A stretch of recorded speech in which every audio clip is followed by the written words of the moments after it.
ምክንያቱም ያላ ቃሉ ነው ስለሚል ማለት ነው። በቃሉ የተፈጠረ ነው ይሏችኋል። እንደዛ አይልም ክፍሉ። ያላ ቃሉ ነው የሚለው። ያላ ቃል ፍጡር አይደለም ይሏችኋል። ኢሳ ደግሞ ያላ ቃሉ ነው ይሏችኋል። ስለዚህ በእስልምና ውስጥ ያላ ቃል ተብሎ የተጠራ ኢሳ ብቻ ነው። ያላ ቃልና መንፈሱ ተብሎ የተጠራ ኢሳ ብቻ ነው ማለት ነው። ስለዚህ ኢሳ በእስልምና ውስጥ ምን ሚና አለው? ጀስ እንደ ማንኛውም ነቢይ ብቻ ነው ወይ እና መሰል ጥያቄዎችን የምናነሳው ነው። ሰፋ አድርገን የምናያቸው ይሆናል ማለት ነው። ከሐዲስም ከቁርአንም ክፍሉ ስላለ ምን ስኬት አመጣ ኢሳ፣ ለምን ነበር መምጣት ሲያስፈልገው የሚሉትን እንዲቴል እናያቸዋለን። አመድ እንኳን ደህና መጣ።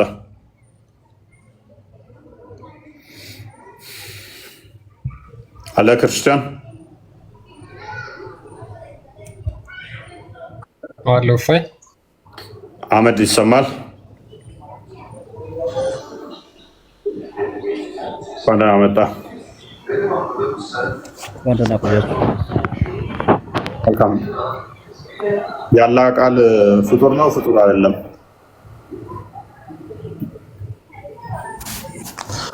ያላ ቃል ፍጡር ነው ወይ ፍጡር አይደለም ወይ ነው የምትለው? ያ አላህ ፍጡር አይደለ ፍጡር አይደለም። ቃሎች ደግሞ በመላእክቶች የነገረ ነው እንጂ ያላ ቃሉ ምንድነው? እሱ ፍጡር ነው ፍጡር አይደለም? አይደለም። ኦራይት። ስለዚህ ያላ ከለም ወይንም ቃል ፍጡር አይደለም ማለት ነው። ቃሉ ፍጡር አይደለም። ስለዚህ አውት ከነቢያት ውስጥ ያላ ቃል ተብሎ የተጠራ አለ?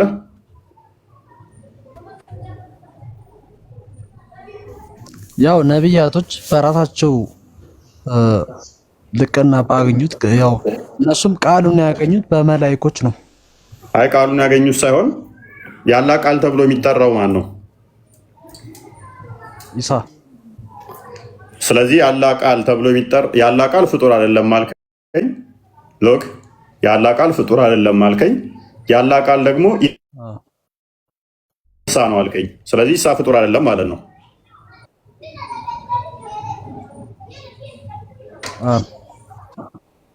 ስለዚህ ኢሳ ፍጡር አይደለም። በደንብ አብራራልኝ። አሁን ቁርአን ላይ ያለው በደንብ ስታብራራልኝ እመልስልሃለሁ። ሎክ ያላ ቃል ፍጡር አይደለም አለ። እንስማማለን እዚህ ጋር። አሻ ያላ ቃል ፍጡር ካልሆነ ያላ ቃል የሚባለው ፍጡር አይደለም ብለን ከተስማማን ኢሳ ደግሞ ያላ ቃሉ ነው ካለን፣ ስለዚህ ኢሳ ያላ ቃሉ ከሆነ ያላ ቃል ደግሞ ፍጡር ካልሆነ ኢሳ ፍጡር አይደለም ማለት ነው። ኢሳ የሚለውን አያ ቁርአን እኔ አልሰማሁትም እስከ ዛሬ ድረስ ማለት ነው። ኦራይት። የመርየም ልጅ እሺ፣ እሱንማ አውቃለሁ። ምንድነው እሱ? ነብይ ነው። ያላ ቃል ነው አይደለ? ነብይ ነው። ነብይ ማለት ምን ማለት ነው? ነብይ ያው በአላህ ትእዛዝ የተላኩ ነብያቶች ማለት ነው። አይ ነብያቶችና ነብይ ይለያያል። ነብይ ማለት ምን ማለት ነው? ትርጉሙ አላህ ራሱ እኮ ነብይ ሊሆን ይችላል። ነብይ ማለት ምን ማለት ነው? ኧረ አንተ የምታወራው ምን እያወራህ ነው ያለው? ነብይ ማለት ምን ማለት ነው? ነብይ ኢሳ የመጣው ለህዝብ ነው መድህንን ይዞ ነው። ጥያቄ ዲፊኒሽን ትርጓሜው ላይ እንስማማ። ቅድሚያ ነብይ ማለት ምን ማለት ነው? ነብይማ ከሁሉም የላቀ የተሻለ ነገር ያለው ነው። ምንድነው የላቀ የተሻለ ማለት? ነብይ ማለት ትርጉሙ ምንድነው? አሁን ለምሳሌ መላእክቶችም ሆነ ባለው አንፃር በመላእክቶችም ሆነ በምን የሚዘየሩትም ለህዝብም አስተምሮት የተሰጣቸው ካላህ ትርጉሙ ጥሬ ቃሉ ትርጉሙ ምንድነው? ነብይ ማለት እየነገርኩህ እኮ ነው ያለሁት። ነብይ ማለት ከህዝቦች የተሻለ ነገር ያለው ነው። በምን ያው በሁሉም አንፃር ኦራይት እሺ። ነቢይ ማለት የወደፊቱ የሚያውቅ ማለት ነው። ትስማማለህ? አላህ ካለ ወደፊቱን አያውቅም እንዴ? ያው እውቀትን የሚሰጣቸው አላህ ስለሆነ ኖ መስጠት አይደለም። ቆይ ነቢይ ማለት ጥሬ ቃሉ የወደፊቱ የሚያውቅ ከሆነ አስቀድሞ የሚያውቅ ከሆነ አላህም ያውቃል አይደለ? እንትኑ አጣላል ልፈልጌ ነው። ነቢይ ነው ብትለኝ እኔ ልስማማልህ እችላለሁ። ፍጡር አይደለም የሚለውን ስለማይከለክለው ነቢይ ነው የሚለው ተፍጡርነት ደረጃ ፍጡር የማድረግ ግዴታ የሚገድብ ቃል ስላልሆነ ማለት ነው። ነቢይ የሚለው ቃል የወደፊቱ የሚያውቀው ወይንም ደግሞ አስቀድሞ የሚያውቅ የሚል ትርጓሜ ካለው ሰው ነቢይ ብትለውም ስቲል ያላ ቃል ከመሆኑ ጋር ምንም ማተር የሚያደርገኝ ነገር የለም ከኔ ፖይንት ጋር ማለት ነው። አንተ የምታነሳው ሰው ኢሳ ያላ ቃሉ ከሆነ ለምንድነው እሱ ኢሳ ያላ ቃል ተብሎ የተጠራው? 4:171 እና ለክፈተ ክርስቲያን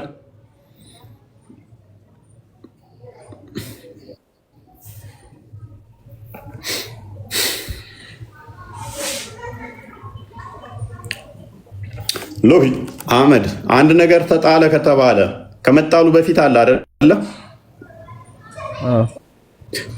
የሆነ ነገር ወደ ሆነ ቦታ ተጣለ ከተባለ ከመጣሉ በፊት ኤግዚስት ያደርጋል ማለት ነው አይደለ? አዎ። ቴንክ ዩ ኦልራይት። እሺ እቺን ክፍል አንዴ እንያዝ። እስላም ሙዚቃ ቀንስ፣ አንዴ ተራን ጠብቅ። ይሄን ክፍል ልብ ብለህ አይ። ሱረቱ ኒሳ ላይ የሚገኝ ነው። የሴቶች ምዕራፍ እንደዚህ ይላል፣ እናንተ የመጽሐፉ ሰዎች ወይ በሃይማኖታችሁ ወሰንን አትለፉ፣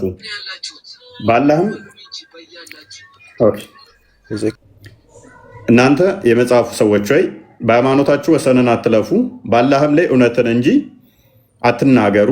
የመርየም ልጅ ልብ በል፣ የመርየም ልጅ አልመሲ ኢሳ የአላህ መልእክተኛ ወደ መርየም የጣላት ልብ በል፣ ወደ መርየም የጣላት የሁን የምትለው በጭማሪ የገባች ነች፣ የለችም አረብኛው ላይ።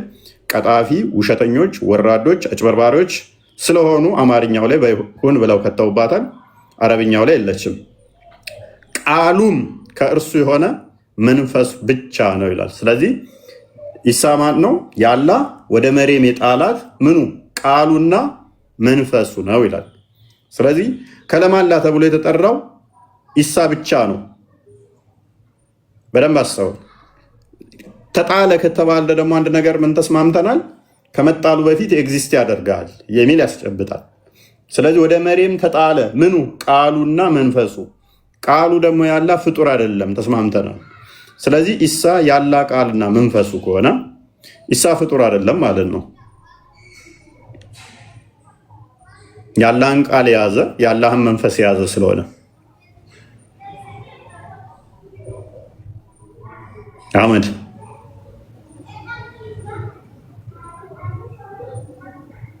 ሰማለሁ ነው ያለ።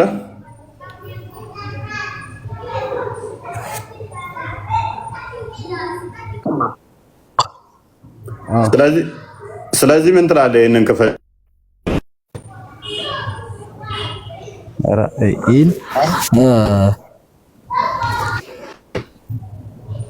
ቃሉ የሚለው ላይ አሁን ለምሳሌ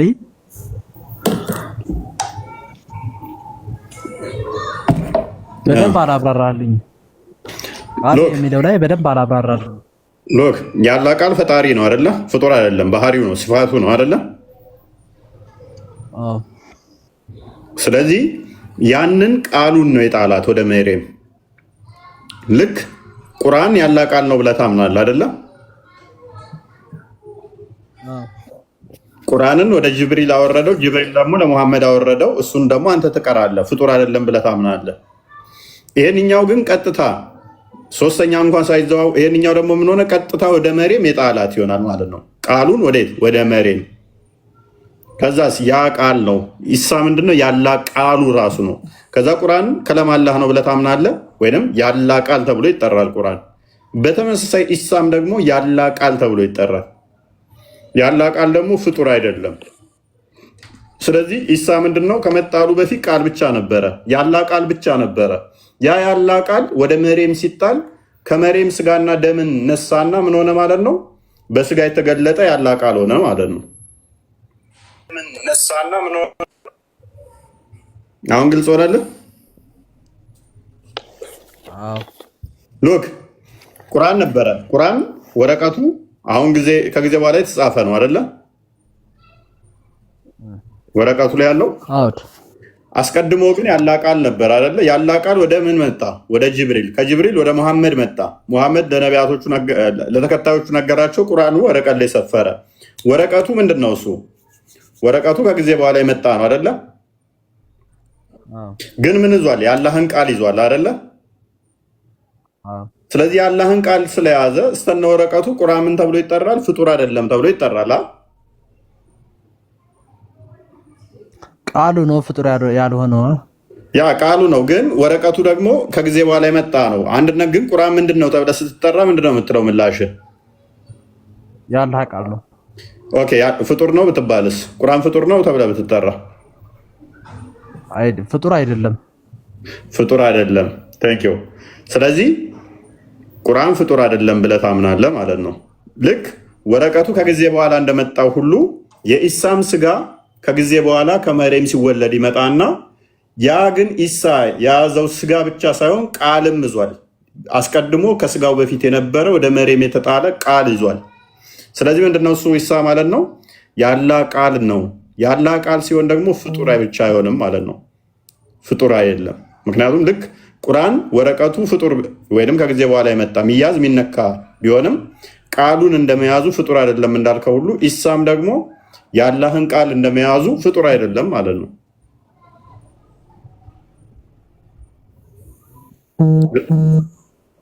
ግልጽ ነው? አዎ ግልጽ ነው። ያ ከነቢያት ውስጥ አንድም ከኢሳ በስተቀር ልብ በል፣ አንድም ከኢሳ በስተቀር የአላህ ቃል የተባለ የለም። አንድም ከኢሳ በስተቀር በድንግልና የተወለደ የለም። አንድም ከኢሳ በስተቀር ሴጣን ያልነካው የለም። ከነቢያት ውስጥ ሁሉም ሴጣን ቆጥቷቸዋል ተብሎ የሚታመነው ሴጣን ሊነካው ያልቻለው ለምን እንደሆነ ታውቃለህ? የአላህን ቃል ስለያዘ ነው። ኦኬ፣ ሙሐመድ የአላህን ቃል አልያዘም ነበር ማለት ነው። ነብዩ መሐመድም ያው የአላህን ቃል ይዟል። ግን ኦኬ፣ እንዴት እሳቸው ሴጣንም ነክቷቸው አያውቅም። ያው የላቁ ናቸው ብቻ። አይ ሁሉንም ገና ሲወለዱ ሁሉንም ሴጣን ቆንጥጧቸዋል አለ። ከሙሐመድ ከኢሳና ከእናቱ በስተቀር ከኢሳና ከእናቱ በስተቀር ሁሉንም ሴጣን ቆንጥጧቸዋል ገና ሲወለዱ ጀምሮ ማለት ነው። ይሄ የሚያሳየው ምንድነው? እሱ ኢሳ ሜርሊ ሁማን ብቻ አይደለም፣ ሰው ብቻ አይደለም፣ የሆነ የራሱ ዲቫይን የሆነ ባህሪ እንዳለው የሚያሳየ ነው። ሰው ብቻ እንዳልሆነ የሚያሳየ ነው። ምንም እንከን የሌለበት ስተት የሌለበት እንደ እስልምና አስተምሮ ኢሳ ብቻ ነው። አረች ምርጥ ብራታ ወዛግበኛ መጀመሪያ በደንብ አብራራልኝ። አንዱ ዘላ አንዱ ጋር አትግባ። ያ ምንድነው? እሱ ግልጽ ለማድረግ ያህል ኢሳ ያላ ቃሉ ነው። ከኢሳ በስተቀር ያላ ቃል የተባለ የለም። ኢሳ ያላ መንፈስ ነው። ባይዞ ይህንኛው አንተ ብቻ አይደለም ግራ የተጋባው። ከሙሐመድ ጋር ክርስቲያኑ የተከራክረውት ነበረ።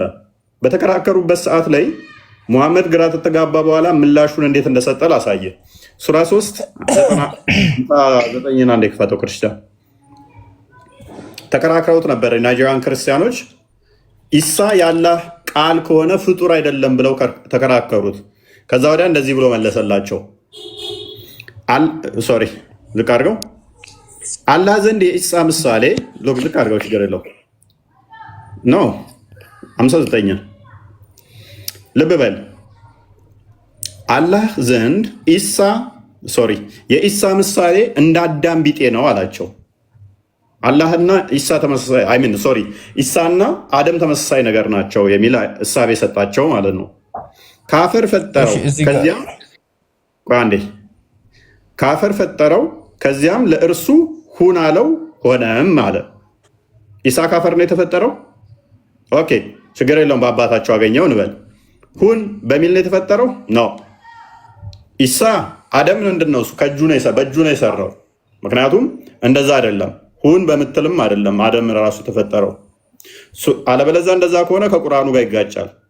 ሱራ 15 26 ላይ፣ ሱራ 38 75 ላይ በሁለት እጆቼ ለፈጠርኩት ከመስገድ ማን ከለከለ ብሎ ኢብሊስን ቻሌንጅ ያደርገዋል አላህ። ስለዚህ አደም ምንድነው? በእጅ በጭቃ የተሰራ ነው። በእጅ በጭቃ የተሰራ ነው። ኢሳ ደግሞ ተረግዞ የተወለደ ነው። ኢሳ ምንድነው? ተረግዞ የተወለደ ነው። በደንብ አስተውል፣ ልዩነት እንዳለው። ግን ይህንን ሲላቸው አልተስማሙም። ይህን ኢብን ከሲርም ያስቀምጠዋል፣ ተፍሲራቶቹ ያስቀምጡታል። ለምንድነው እንደዛ የምትለው?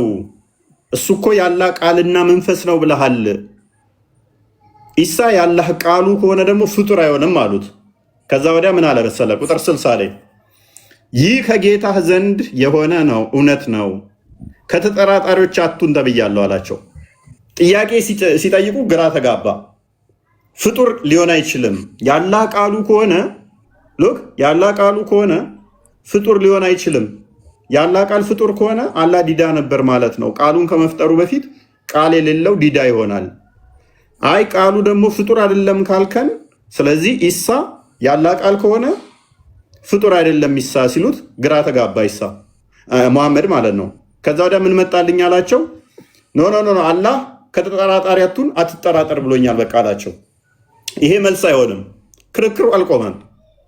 ክርክሩ ስላልቆመ ይሄም ከተጠራጣሪዎች አቱን ብለውኛል ሲላቸው አጥጋቢ ምን ላይ ስላልሆነ ኖ መወያየት አለብን ሲሉት ልክ ከምንወያይ እንረጋገም አላቸው። ማስረጃ ከፍ አድርገው እውቀቱን ከመጣልህ በኋላ ልብ በል፣ እውቀቱን ከመጣልህ በኋላ በእርሱ ማለትም በኢሳ ከተከራከሩህን ሰዎች ኑ ልብ በል ልጆቻችሁንና ልጆቻችሁን ሴቶቻችሁንና ሴቶቻችንንም ነፍሶቻችንንና ነፍሶቻችሁን እንጥራ፣ ከዚያም አላህን አጥብቀን እንለምን፣ የአላህም ቁጣ በውሸታሞች ላይ እናድርግ በላቸው አለ። አሁን ሲከራከሩት ምንድን ያደረገው? ኢሳ ያላህ ቃል ከሆነ ፍጡር አይደለም የሚለውን ሲሞግቱት ግራ ተጋባ። ከዛ ግራ በተጋባበት ሰዓት ላይ ምን መጣልኝ አላቸው? አይ ተጠራጣሪ አቱን የሚል መረጃ መጥቶልኛል አላቸው። ይሄም ማስረጃ ስለማይሆናቸው ለነሱ ሲሞግቱት አይ ከምንከራከር እኔ ሚስቶቼን ይዤ እመጣለሁ፣ እናንተም ሚስቶቻችሁን ያዙና ኑ። እኔ ልጆቼን ይዤ እመጣለሁ፣ እናንተም ልጆቻችሁን ያዙና ኑ። እኔ ራሴ ነፍሴን ይዤ እመጣለሁ፣ እናንተም ነፍሶቻችሁን እዛችሁ ኑ። ከዛ በኋላ ከምንወያይ ይልቅ እንረጋገም አላቸው። ከዛ እንረጋገምና በዚህ እንጨርሰው አላቸው። በክርስትናው ደግሞ መርገም አይፈቀድም። የናይጄሪያን ክርስቲያኖች ከዛ በኋላ ምንድን ያደረጉት? ተፍሲራቶቹን ሄደህ ማየት ትችላለህ። ሮሜ ምዕራፍ 12 ላይ ቁጥር 14 እንዲሁም ደግሞ ማቴዎስ ወንጌል ምዕራፍ 5 መመልከት ትችላለህ። የሚረግሟችሁ መርቁ እንጂ አትራገሙ ይላል መጽሐፍ ቅዱስ። የሚረግሟችሁን እንኳን መርቋቸው እንጂ እንዳረግሟቸው ስለሚል አይ እኛ አንረጋገምም፣ መወያየት ግን እንችላለን፣ እርግማን ግን አንረግምም። ልጆቻችንን ህፃናትን እዘመተን አንረግምም፣ ህፃን ልጆችን ሚስቶችን ሴቶችን እዘመተን አንረግምም፣ መወያየቱን እንችላለን ሲሉት ሙሐመድ ብቻውን እነሱን ተዋቸውና እንትና የልጅ ልጆቹን እንትናን ክፈትልኝ ወይንም ስሙ አልሐሰንን፣ ሁሴንን፣ አሊን ደግሞ ማንን ነበር የጠራው? ፋጢማን እዟቸው መጣና ብቻውን ተራገመ። እሱም ሞተ፣ እነሱም ሞቱ፣ ልጁም ወዲያውኑ ረገፉ ማለት ነው። ረገፉ እንዳለ እንወያይ ሲባል እርግማን እና በእንደዚህ ነው የተቋጨው የነኚህ የእንትኖቹ ሁኔታ ማለት ነው። ያላ ሀሳብ ማቅረብ ይቻላል። ቀጥል። እንኳን ሀሳብ ማቅረብ ይቻላል። ያወራ ሁሉ ውሸት ነው። እስካሁን ድረስ አለም ማስረጃ ነው እያወራህ የነበረው። ያው በመሀል ጣልቃ እንዳልገባብህ በሚል ነው። ስለመጣው ማክበር አለብኝ ነው። አንደኛ ቁርአኑ እንደዚህ አይደለም የሚተረጎመው። እኛ ከፍተን እያነበብን ነው። ውሸት ነው ስላልክ አንዷን አወራዋትን ውሸት ለመሆኗ ማስረጃ ክፈት እናሳይ። አንዷን እሺ፣ ሜታቴ መረጃ ክፈት። ተረድቶታል ብለህ ያስረዳኸው ነበር። ነብይ ማለት ደግሞ መረጃ ከሚለው ተይዟል ብለህ ነበር። መረጃ ክፈት። መጀመሪያ መረጃ ክፈት። ወሬ አታውራ። መረጃ ክፈት። ሎጂክ ነው የምታወራው። ለምን ትይዛለህ? በተራ እናውራ። መረጃ ክፈት። ተረት እኮ አይደለም።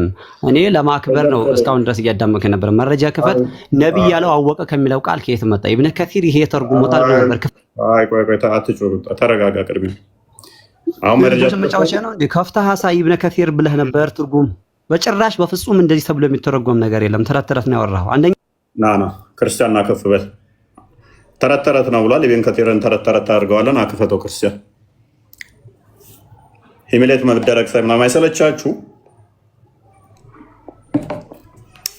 ሙተሸቢያ የወረደው በዚህ ከሚለው ጀምርልን። ከመጀመሪያ እኔ የሚታደግ አዳምጣለሁ። ተረጋጋ። አይደለም ያልኩት ነገር ሁሉ አቀርባለሁ ማስረጃ። አቅርብ ስትባል እኮ ማቅረብ አልቻልክም። ስለዚህ ተረጋጋው፣ አዳምጥ። እድል ሰጠው እኮ እኔ ላወራሁት እያንዳንዷ መረጃ ስለማመጣ ማለት ነው። ዝም ብለው መጮህ አይደለም። ስንጠየቅ መረጃ አንጣ ስንልህ ታመጣለህ። አምጡ ስትለን ደግሞ እናመጣለን። እኛ ጥቀስ ካልንህ ትጠቅሳለህ። ስለዚህ ቤቱ ከ3ኛ ክፍል እና ከ5ኛ ክፍል ከፍ ያሉ የሚያወሩበት ስለሆነ ክርስቲያን ቀጥል። እንረጋገም ብሎ ይዟቸው የመጣው ናይጄሪያን ክርስቲያን የሚለውን ብቻ ፓርቶች እንትን በለውና የተወሰነ እንትን በለውና ከዛ ጋር እንትን ትለዋለህ። ችግር የለውም። እነማን ይዟቸው እንደመጣና እነማን እንደሆኑ የመጡት እንናገር። እሺ ይኸው ቼን ኦፍ ናሬሽኑ ይናገራል እያላችሁት አብራሩ። ከዛ በኋላ ኢብኑ ከሲር መሆኑ ከላይ አብራራ አሳይ። ተረጋጋ። ቆይ ተረጋጋ። አይደለም እኔ እንደ ቅድም አይደለም ኢብኑ ከሲር እኮ በእጄ እያዳመጥኩ ነው። አረብኛ አሳይ። በእንግሊዝኛ ኢብኑ ከሲር የሚባል ነገር የለም። ሁለተኛ ደግሞ ከላይ ኢብኑ ከሲር መሆኑ አሳያቸው። ተረጋጋ። ቆይ ሰውዬ መረጋጋት ትችላለህ? አዳምጥ። ተረጋጋ የሚባል ነገር የለም። እኔ ስለማውቅህ ነው። ተረጋጋ ይላል። ኢብኑ ከሲር መሆኑ አሳይ። ክፈት። በቃ ክፈት ሲባል አይከፍትም። ምንም ጮይ ክፈት። እሺ መረጃ በደንብ አድርጌ እከፍትልሃለሁ። በደንብ አድርጌ አረብኛ አንድ ነገር የማታነቡ ሰዎች ናቸው። መጀመሪያ ኢብኑ ከሲር መሆኑን አሳይ። ክፈት። አሁን እሱ አዝባብ ነው የከፈተልህ። ኢብኑ ከሲር ነው የከፍትልሃለሁ። ተረጋጋ። መርሃባ ማሻአላህ። ዋሽ እዚሁ በዚህ ኢብኑ ከሲር የሚባል ነገር እንዳልከፈተ አይደለም። ከዛ አዘጋጀው ክርስቲያን 3:7 አዘጋጀው። ኢብኑ ከሲርን አዘጋጀው። አዘጋጅ። ኢብኑ ከሲር አለ ትርጉሙ እንደዚህ የተረጎሙ ተርጓሚ አምጣ። አንድ ነብይ ያለው አወቀ ከሚለው ከየት አመጣው? እያንዳንዱ ሎጂክ ነው ያወራው። ኢዴት እንደዚህ አይነት ኢዴቶች ጊዜ ተመገሉ ከስሮና ታብታብ እያደረግህ ትማራለህ። ክፈት አይከፍትም። ከ3ኛ ክፍል ከፍ ያላችሁ ነው። ከ3ኛ ክፍል ከፍ ብላችሁ ነው። ሁሉም ተፍሲር ነው በዚህ ጉዳይ። ሁሉም ናቸው ተመሳሳይ ሀሳብ የተናገሩትና ከአስባቡ ስንጀምር የቁርአን አንቀጹ የወረደበት ምክንያት ማለት ነው። በቃ ኤግዛክትሊ ፎ እየተናገረው ነው የሚናገረው ማለት ነው። ምን ይላል? ዩኑስ አልሐሰን ሁሴይድ እንደተናገረው ማለት ነው። አልሐሰን ዘ ቱ ሞንክስ ኦፍ ነጅራን ኬም ቱ ሲ ደ ፕሮፌት። ሁለት የነጅራን ክርስቲያኖች መጡና ወደ ነብዩ ይሉታል። ሂ ኢንቫይትድ ዘም ቱ ሰሬንድ ቱ አላህ፣ አላህን እንዲቀበሉ ጠየቃቸው። ዋን ኦፍ ዘም ሴድ፣ ከነሱ አንዱ እንደዚህ አለ፣ ዊ ሃቭ ሰሬንድ ቱ አላህ ቢፎር ዩ፣ እኛ ካንተ በፊት ለአላህ እንገዛለን ወይም ለአምላክ እንገዛለን አሉት። ሂ ሴድ ዩ ላይ እየዋሻችሁ ነው። ስሪ ቲንግስ ፕሪቨንት ዩ ፍሮም ሰሬንዲንግ ቱ አላህ፣ በሶስት ነገሮች ምክንያት ለአላህ አትገዙም አላቸው። ከዛ በኋላ ዩ ፕሮስትሬት ቢፎር ዘ ክሮስ፣ ለመስቀል ትሰግዳላችሁ። ዩ ክሌም ዛት አላህ ሃዝ ዘ ሰን፣ አላህ ልጅ አለው ትላላችሁ። ዩ ኮንሰምሽን ዋይን ትጠጣላችሁ አላቸው። they said what do you say about Jesus፣ ምን አሉት? ስለ ኢሳ ምን ትላለህ ብለው ይጠይቁታል። the prophet did not answer፣ ወፍ ሙሐመድ ምንም አልመለሰም፣ ጸጥ አለ። ስለ ኢሳ ሲጠይቁት ግራ ገብቶት ምንም ነገር አልመለሰም። ኢማጂን ነብይ ነው ሙሐመድ፣ ከአላህ መልእክት ይወርድልኛል ብሎ ይናገራል። ነገር ግን ስለ ኢሳ ሲነግራቸው ምንድነው የምትለው ስለ ኢሳ ሲሉት ሙሐመድም እንደዚሁ ነው ጸጥ ያለው፣ አንድ መልስ ያልመለሰላቸው ማለት ነው። ከዛ በኋላ then this verse was revealed፣ ከዛ በኋላ ሱራ 3:59 ወረደለት ማለት ነው። ወረደልኝ ብሎ ተናገረ። ከዛ እንደገና ይጠይቁታል then the messenger of Allah challenged them to summon Allah's curse። ከዛ እንደገና ሲጠይቁት ምን አሉት? ኑ እንሰባሰብና የአላህ እርግማን በማን ላይ እንዲሆነ እንለምን። የዋሻው ላይ እንዲሆን እንለምን ብሎ ደግሞ እንደገና ድጋሚ ይመልስላቸዋል። ከዛ በኋላ the messenger of Allah went and brought ማንን ይዞ መጣ? አልሐሰን፣ ይሄው አልሐሰንን፣ አልሁሴንን፣ ፋጢማ and all his family and children። ከዛ በኋላ ቤተሰቦቹና ልጆቹን እንዳለ ይዞ መጥቶ ከነሱ ጋር ተራገመ። ከዛ በኋላ ክርስቲያኖቹ ጥለውት ሄዱ። ለምን? መራገም ስለማይቻል በክርስትና ማለት ነው። ሙሐመድም እንደዚህ ጸጥ ነው ያሉ፣ ሙስሊሞችም ጸጥ ብላችሁ ነው የምትወጡት። በነገራችን ላይ ስትጠየቁ ስለማታውቁ ስለ ኢሳ ማለት ነው። ያ ባይዘ ወዲያው ነው ያለቁት። ከዛ በኋላ እርግማኑ ላይ የመጡ ሰዎች እንዳለ አልቀዋል፣ እንዳለ ነው የሞቱት። ይህንን ጀለልንም በስርዓት ያስቀምጠዋል፣ ኢብን ከሲርም ያስቀምጠዋል፣ አስባቡም ያስቀምጠዋል። የእኛ ፖይንት ይህንኛው አክቹዋሊ ዲቤት ያለው አይመስለኝም። ብዙ የሚያጨቃጭቅ አይደለም። ዳም የሆነ ጭንቅላት እዛችሁ አትምጡ። የሚያጨቃጭቅና የሚያጨቃጭቅ ለዩ። የሚያጨቃጭቀው እንደውም ምኑ ነው? ቅድም ያልኩት ነው። ያላ ቃል የሚለው ላይ ጭቅጭቆች ስላሉ ማለት ነው። ስለዚህ ስገቡ በተቻላችሁ መጠን ያላ ቃል ነው። ኦልራይት ያላ ቃል ፍጡር ነው ብለህ ታምናለህ? ያላ ቃል ፍጡር ነው ብለህ ታምናለህ? ያላህ ቃል ፍጡር አይደለም። መልካም። ስለዚህ ያላ ቃል ምንድን ነው?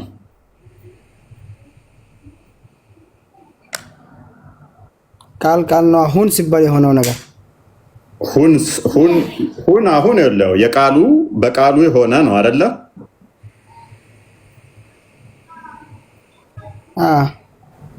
ራሱ ሁን የሚለውስ ቃሉ ሁን ሳይሆን ሁን ባዩ ቃልስ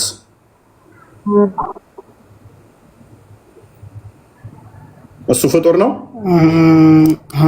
ሁን ባይ ቃሉ ራሱ አሁን ቁርአን ላይ እንትን ብለሃል። አሁን እኔ አንድ ነገር ልንገርህ።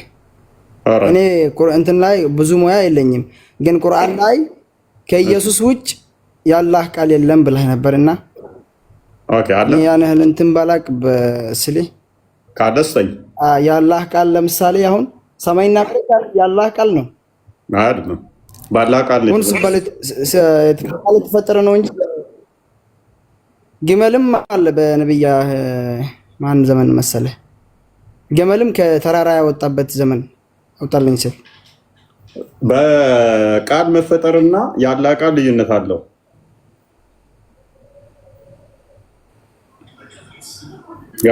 እኛ አሁን ብዙ ሙያ የለንም፣ አንተን እየሰማን ነው። ግን አንተ ቢያንስ አንተ ከሁሱ ጋር ለምን እናገናኝ? ከሁሱ ጋር አንተ ትሻላለህ እኮ እሱ እኮ ከስድስተኛ ክፍል ካቆመ ተማሪ ጋር እኔን ታወዳደራለህ? ስድስተኛ ክፍል ያቆመ ልጅ እኮ ነው።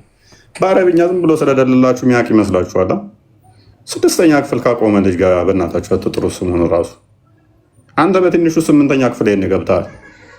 ሶሪ ቱ ሴ ዲስ እርግጠኛ ነኝ ስምንተኛ ክፍል በትንሹ ስልህ ምንም የሚያውቀው ነገር የለም። እንትን እኮ ነው አሁን ታውቃለህ፣ ከኛ በላይ ነው እኮ ከኛ በላይ ያወቅ እሱ ነው። ያ ቃል ብላችሁ ስላሰባችሁ ነው። ሁሴን የራሱ ኡስታዞች ምንም አያውቅም እያሉ ሰሞኑን የሚቀጥፈውን ሲያጋልጡት አላየህም? ኤኒዌይስ ኧረ እኔ ላውራ አይደለም እኛ መቶ ከመቶ እኛ እሱን እናምናለን። አንተ ለማመን ትችላለህ ከስድስተኛ ክፍል ካላለፈ ጋር። እኔ ግን ትንሽ ተማሪዎች አሉ፣ ተማሪዎች ሊያስተምሩት ይችላሉ። እንትን ከውስጥ ከገባ ከውስጥ ደግሞ አይገባም ደፍሮ እሱ መቼም። ኤኒዌይስ በቃ ሁሴን በቃ አዳምጥ ትንሽ አንዴ አምዛ ተራ ጠብቅ። ሰላም እንዴት ናችሁ? እግዚአብሔር የተመሰገነ ይሁን። ኮሜንታተሮች ግን አትሰዳደቡ። የምር ኮሜንታተሮች ከታች የምጽፉት ሙስሊሞችም ክርስቲያንም በመጀመሪያ ስርዓት ይኖራችሁ። ሲቀጥል እኔ መጠየቅ የምፈልገው ስለ ሶስቱ ስላሴ አብ፣ ወልድ፣ መንፈስ ቅዱስ መጽሐፍ ቅዱስ ላይ አሉ የሉ የሚለውን ነው ማወቅ የምፈልገው። ምክንያቱም ክርስቲያን ጓደኞች ስላሉኝ በጣም እንትን እያልኩኝ ስለነበረ ሞር ደግሞ ከነሱ እፎይ ስለምታቅ ማለት አብራርተህ እንድትነግረኝ እፈልጋለሁ። መጽሐፍ ቅዱስ ላይ አብ፣ ወልድ፣ መንፈስ ቅዱስ ስለ ሶስታቸው የሚገልጽበትን እና ማርያምን ደግሞ እንዲህ ማለት አልቆ አክብሮ ማለት ክብር ናት ማለት የተከበረች ሴት ናት። በእስልምናም ግን አክብሮ እንደዚህ እንድትለምኗት ወይም ደግሞ እንድታደርግ ይህንን ስለምኗት እንድትደርስ የሰጣትን ስልጣን ከባይብል ልታስረዳኝ ትችላለህ? ኦራይት ኤኒዌይስ ኤግዛክት ወርድ ፋላሲ ደጋግሞ የሚጠየቁ ጥያቄዎች ስለሆኑ አብ ወልድ መንፈስ ቅዱስን በመጽሐፍ ቅዱስ አለ ወይ አብ ወልድ መንፈስ ቅዱስ ብላችሁ ወደ ቶፒክ እንመልሳለን። ያ ስለዚህ አብ ወልድ መንፈስ ቅዱስ ብለን እናምናለን። አዎ እናምናለን። አለ ወይ? አዎ አለ። ማቴዎስ ወንጌል ምዕራፍ 18 20 ላይ አንድ የክርስቲያን የፈጠነ ክፈተውና ወደ ቶፒኩ ባክ እናደርጋለን።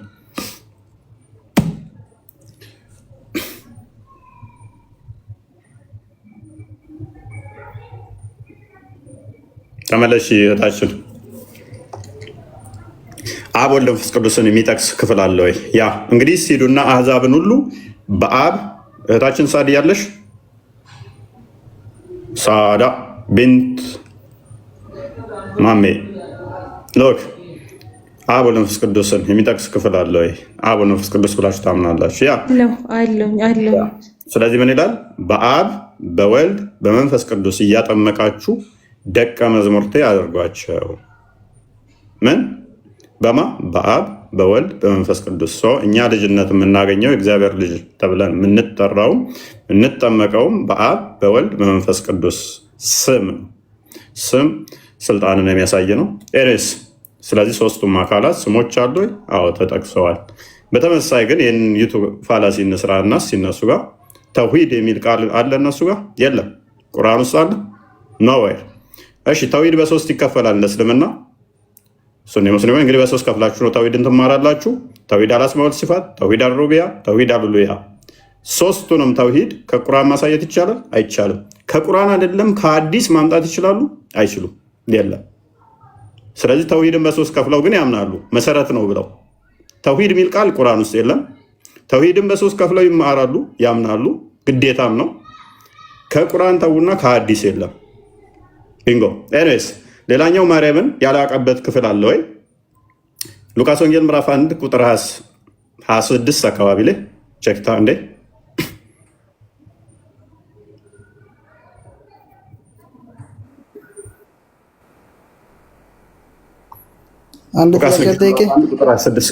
እንጨርስ ሁሴን የእሷን ጨርስ።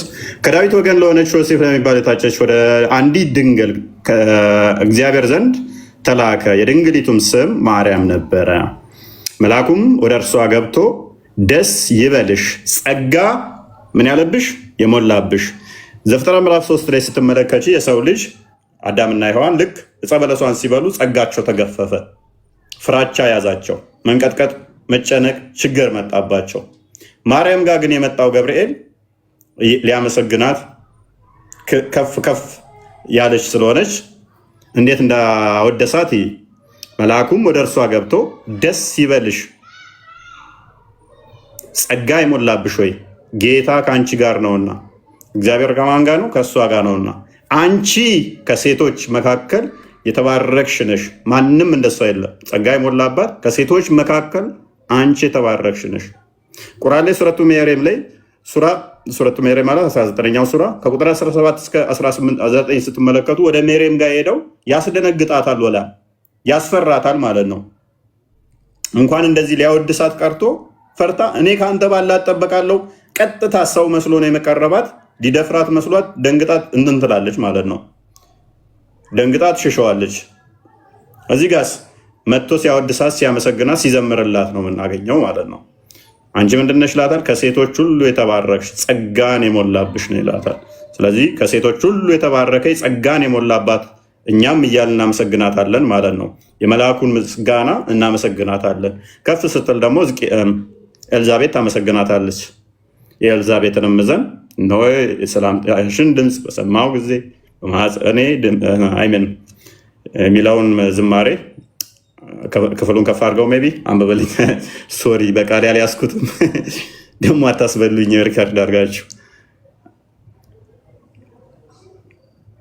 ኤልዛቤትም የማርያምን ሰላምታ በሰማች ጊዜ ጽንሱ በማኅፀኗ ውስጥ ዘለለ። ኤልዛቤትም መንፈስ ቅዱስ ተሞላች። ምን አለች?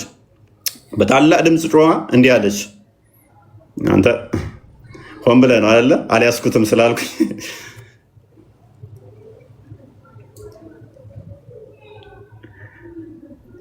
በታላቅ ድምፅ እንዲህ አለች፣ አንቺ ከሴቶች መካከል የተባረክሽ ነሽ፣ ማኅፀንሽ ፍሬ የተባረከ ነው፣ የጌታዬ እናት እያለች ማመሰግነን ጀመረች። ገብርኤል አስቀድሞ አንቺ ከሴቶች መካከል የተባረክሽ ነሽ አላት። ኤልዛቤት ያንን ዝማሬ ይዛ እሷ አመሰገነቻት። እኛም የኤልዛቤትን ፈለግ እንከተላለንና ኤልዛቤት እናታችን እንደመሆኗ የተባረክሽ ብለን እናመሰግናታለን ማለት ነው። ኤሬስ ባክ አድርገው ወደ ቶፒኩ።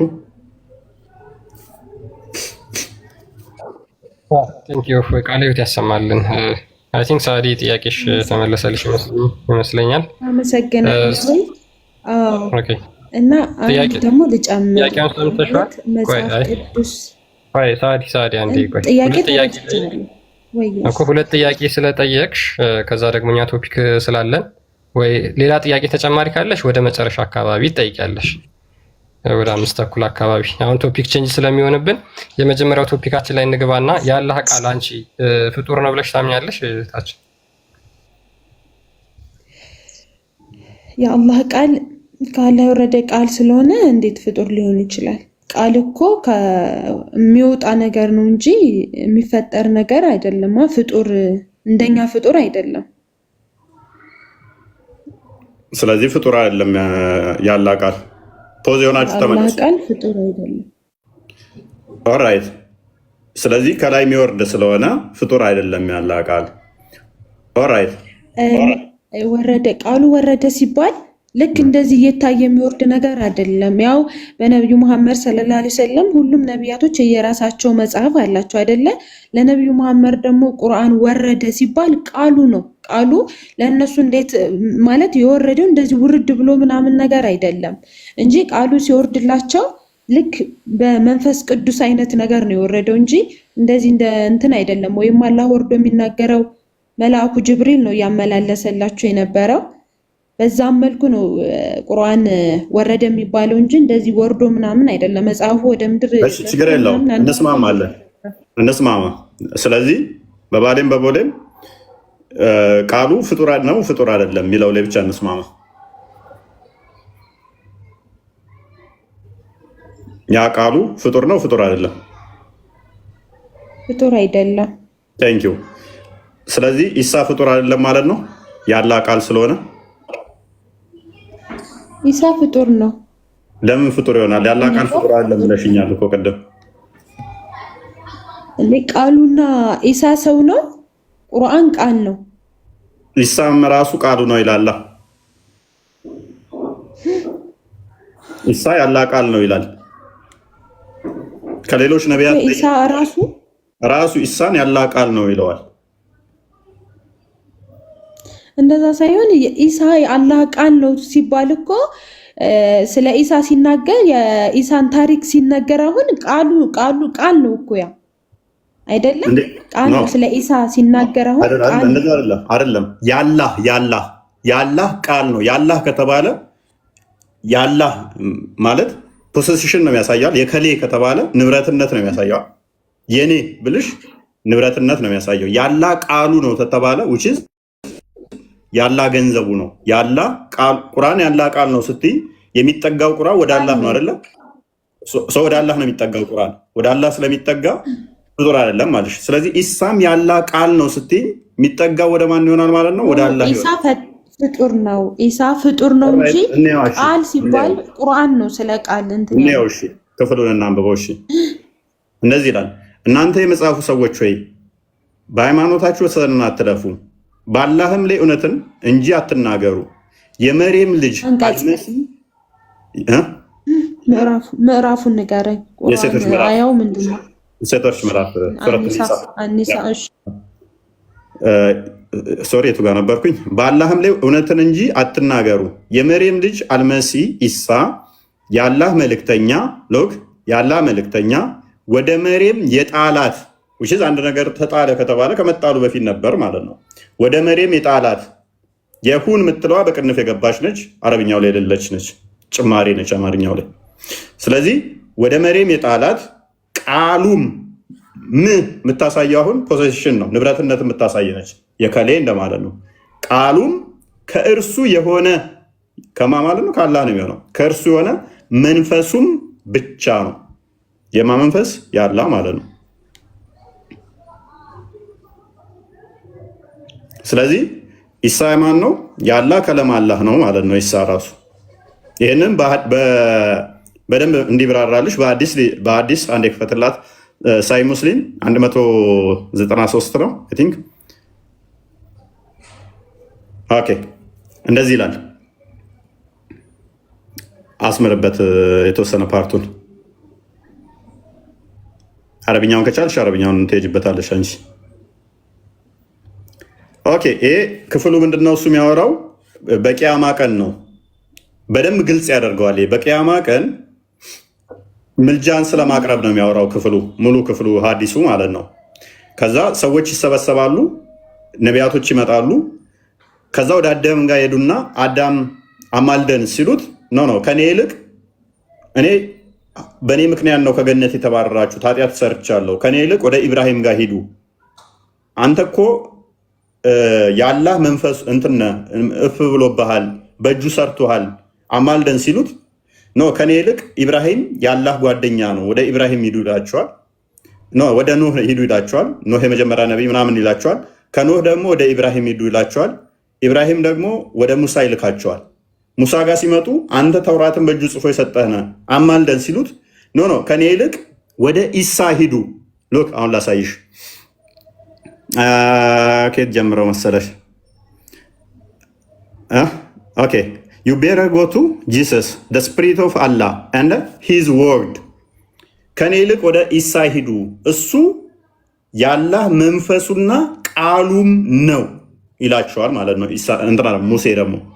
ስለዚህ ከሌሎቹ ነቢያቶች እየለየው ሲመጣ ሁሉም ኃጢአታቸውን ይናገራሉ እዚህ ክፍል ውስጥ። ይሄን ሐዲስ በደንብ ካወቅሽው አይ ዶንት ኖ ብቻ ታውቂያለሽ አታውቂውም አላውቅም፣ ሁሉም ኃጢአት እንዳለባቸው ይናገራል። አንችልም የሚሉበት ምክንያት ኃጢአት እንዳለባቸው ይናገራሉ ሁሉም። ኢሳ ጋር ሲመጡ ግን ኢሳ ከሌሎቹ ነቢያት ለምንድን ነው የሚለየው? ኢብራሂም ለምሳሌ የአላህ ጓደኛ ተብሏል።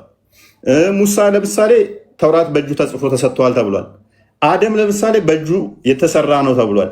የተለያዩ ናቸው እነኛ። አሁን ነቢያቶቹ የሚለያዩበት ነው። ኢሳ አልችልም የሚልበት ግን በኃጢአት ምክንያት አይደለም። እስቲ ወደ ሙሐመድ ሲሄድ ሙሐመድ ምንድን ነው መጪውም ያለፈውም ኃጢአት ስለተማረ አንተ አማልዳቸው ይባላል። ኢሳ ጋር ሲመጣ ከሌሎቹ ነቢያት ለምንድን ነው የተለየው? የአላህ ቃሉና መንፈሱ ነው ብሎ ነው ያስቀመጠው። ሌሎቹ ኃጢአታቸውን ሲዘረዘር የኢሳ አንድ አልተጠቀሰም። ፕላስ ደግሞ የአላህ ቃሉና መንፈሱ ነው የተባለው። ስለዚህ በዚህ አርጉመንት መሰረትም በራሱ ምንም ኃጢአት የሌለበት ነው የበላይ መሆን ያለበት። እንደገና ደግሞ ቃሉና መንፈሱ ብለው ደግሞ ከሌሎቹ ነቢያቶች ለይቶታል ማለት ነው። ፖይንቴን ካገኘሽኝ።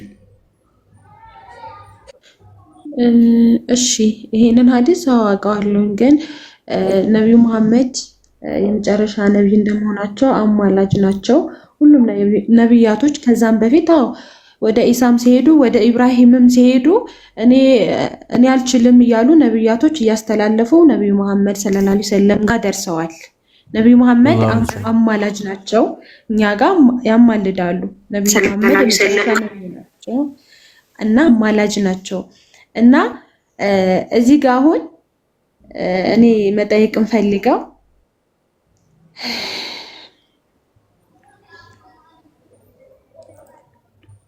ወጣች ነው ወጣች።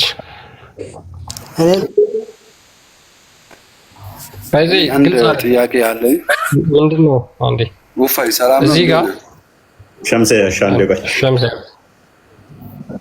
ሉክ አዲሱን ብራዘር ጠይቃችሁ አንዴ ቆይ ያ ሜቢ ታይም ኮንሱም ያደርጋል እንጂ እዚህ ጋር በትንሳኤ ቀን በቂያማ ቀን ህዝቦች ነቢያቶችን አማልዱን ብለው ይመጣሉ። መጀመሪያ ወደ አደም ይመጣሉ፣ ከዛ ወደ ኢብራሂም ይመጣሉ፣ ከዛ ወደ ኑህ ይመጣሉ፣ ከዛ በኋላ ወደ ሙሳ ይመጣሉ። እነዚህ ሁላ ማማለድ የማይችሉበት ምክንያት ኃጢአት ስለሰሩ ነው። ሁሉም ጥፋታቸው ኃጢአታቸው የሰሩት ይታሰባቸውና እሱን ያስቡትና በሱ ምክንያት አልችልም ስለዚህ ወደ ኢሳ ሂድ ብሎ ቀጥሎ ያለው ሙሳ ወደ ኢሳ እንዲሄዱ ይናገራል። ኢሳ ደግሞ የአላህ ቃልና መንፈስ ነው ብሎም እዚሁ ጋር ይናገራል። ነገር ግን ኢሳ ማማለድ የማይችልበት ምክንያት አልተጠቀሰም። ስለዚህ ስለ ኢሳ የተነገረው እዚህ ጋር ምንድነው? የአላህ ቃልና መንፈስ እንደሆነ ይሄ ቁርአን ይናገራል። ሙሐመድ ደግሞ ኃጢአት ያለፈውንም ኃጢአቱም የሚመጣውም ኃጢአቱ ስለሚሰረይለት ያማልዳችሁ ብሎ ለሙሐመድ ይበልጥ ኃጢአት እንዲሰራ ኦፕን ያደርግለታል፣ መንገድ ይከፍትለታል ማለት ነው። ያለፈውም ኃጢአት ተምሮለታል፣ የሚመጣውም ደግሞ ሊሰራቸው የሚችሉ ኃጢአቶች በሙሉ ይማሩለታል። ስለዛ እሱ ማማለድ ይችላል። እዚህ ጋር ሁሉም ስድስቱ የተጠቀሱት በሙሉ ኃጢአተኞች ናቸው። ኢሳ ግን ኃጢአት የለበትም። ስለዚህ ሊበልጥ የሚገባው ማን ነው? ኃጢአት የሰራ ነው ወይስ ያልሰራ? ሙሐመድ ከበፊትም ኃጢአት ይሰራ ነበር፣ ለሚመጣው ደግሞ የሚሰራውን ኃጢአት ይቅር ይባልልሃል ብሎ ተናግሯል። ሱራ 42 ቁጥር 52 ላይም ይሄን ስለሚናገር ማለት ነው። ያ በጣም የሚገርም ሁኔታ የትኛውም ነቢይ የአላህ ቃሉ ነው አልተባለም ከኢሳ በስተቀር። የአላህ ቃል ፍጡር አይደለም ይላሉ። የትኛውም ነቢይ ከኢሳ በስተቀር ያላህ ቃል የተባለ የለም። ኢሳ ብቻ ነው የተባለው። አስገራሚ ነው። ከጽንሰቱ እስከ ሞቱ እርገቱ ወደ ራሱ ወሰደ ነው የሚለው። እስከዛ ድረስ ያለው የኢሳ ታሪክ ድራማቲክ ነው። ሙተሻቢያ የሚለው የወረደው ራሱ በዚህ ምክንያት ነው። ሱራ 3:7 ላይ ያለው በዚህ የቁርአን ክፍል ውስጥ ግልጽ የሆነም ግልጽ ያልሆነም አለ የሚለው በኢሳ ጉዳይ ነው የወረደው። ሲከራከሩ ሙሐመድ መመለስ ስላልቻለ የአላህ መንፈስና ቃል ነው ትላለ፣ እንዴት ነው ፍጡር የሚሆነው? ሱራ 17:85 ነው የከፈተው። እንዴት ነው ሲሉት ስለ መንፈስ ሲጠይቁት መንፈስ ምንድን ነው በራሱ የሚለውም ሲመጣ የሚሰጣቸው ምላሾችን እዩ። ቅድም እዛ ጋር ስለ ኢሳ ሲከራከሩት አትጠራጠር ተብያለሁ አለ። ኦልራይት ክርክሩ ሲጾፍ ምን አደረጉ? በቃ ልጆቻችሁን ሴቶቻችሁን እዛችሁንና እንረጋገም አላቸው። ይሄ መልስ አይሆንም። በጊዜው ለሱ ሰርቶ ሊሆን ይችላል። ከዛ በኋላ የሚመጣው ግን መልስ ይፈልጋል። እስቲል ከሩህም ይጠይቁሃል። ሩህ ከጌታዬ ነገር ነው ከእውቀትም ጥቂት እንጂ አልተሰጣችሁም በላቸው። ስለዚህ በሚጠይቁ ሰዓት እውቀት ጥቂት እንጂ አልተሰጣችሁም የሚለው ምላሽ አዋጭ አይደለም። ሩህ ማን ነው ምንድን ነው ተብለህ ስትጠየቅ ኤግዛክትሊ መመለስ ያስፈልጋል። ኢሳ የአላህ ሩህ ነው፣ ኢሳ የአላህ ከለም ነው፣ ኢሳ የአላህ ሩህ ነው ስትል ምን እያልክ ነው ተብለህ ስትጠየቅ አይ ከሩህም ይጠይቁሃል። እሱ እውቀት ጥቂት እንጂ ብዙ አልተሰጠም ተብያለሁ፣ አትከራከር ተብያለሁ። መልስ አይሆንም። ሱራ 3:7 ግልጽ የሆነም ግልጽ ያልሆነም አለ አላቸው። ከዛ በኋላ ዘጋው ማለት ነው። ግልጽ የሆነም ግልጽ ያልሆነም አለ፣ አትከራከር ተብያለሁ በዚህ ጉዳይ ላይ። ስለዚህ ግልጽ የሆነ አለ፣ እሱ የመጽሐፍቱ የእምነቱ መሰረቶች ናቸው። ግልጽ ያልሆነ ደግሞ እንደዚሁ ተመሳሳይ ነገሮች አሉ የሚያጠራጥሩ። የሚያጠራጥር መጽሐፍ ውስጥ ካለ የትኛው ነው ግልጽ የትኛው ነው የሚያጠራጥር? ኤግዛክትሊ እንዲህ ተብሎ ተለይቶ ካልተነገረ የኢሳ ጉዳይ አጠራጣሪ ከሆነ አይ ቃሉ እንደዚህ ነው ብለህ ኤግዛክት መናገር አትችልም። ሙሐመድ ራሱ ምን ስላለ ግልጽ ያልሆነ አለ ብሎ ራሱ መመለስ ስላልቻለው ማለት ነው። ራሱ መመለስ ስላልቻለው ደግሞም ያላህ ቃል ፍጡር አይደለም ከተባለ ነሰሰርሊ ሊሆን የሚችለው ምንድን ነው? ያላህ ባህሪ ነው የሚሆነው። ልክ እንደ ቁርአን ይሆናል ማለት ነው። ሱራ 9:6 ላይ ብቻ ነው ቁርአን ሲጀመር ቁርአን አይልም። አንድ ጥቅስ የለም ቁርአን ያላህ ቃል ነው የሚል ከቁርአን ውስጥ ቃል በቃል የለም አንድም ጥቅስ። በቁርአን ውስጥ ያለው ያላህ ቃል ተብሎ የተጠቀሰው ኢሳ ብቻ ነው። ኢማጂን ቁርአን ፍጡር አይደለም ብለው ያደነቁሩናል። ቃል በቃል ኤግዛክት ወርድ ፋላሲ እነሱ እንደሚጠቀሙት ቁርአን ያላህ ቃል ነው የሚል የለም። የሚጠቀሟት ሱራ 9:6 እና በቀራ ላይ ያለውን ነው። እሱ ደግሞ አይጠቅማቸው። ያላህን ቃል ይሰማ ዘንድ አስጠጋው የምትለዋ ማለት ነው።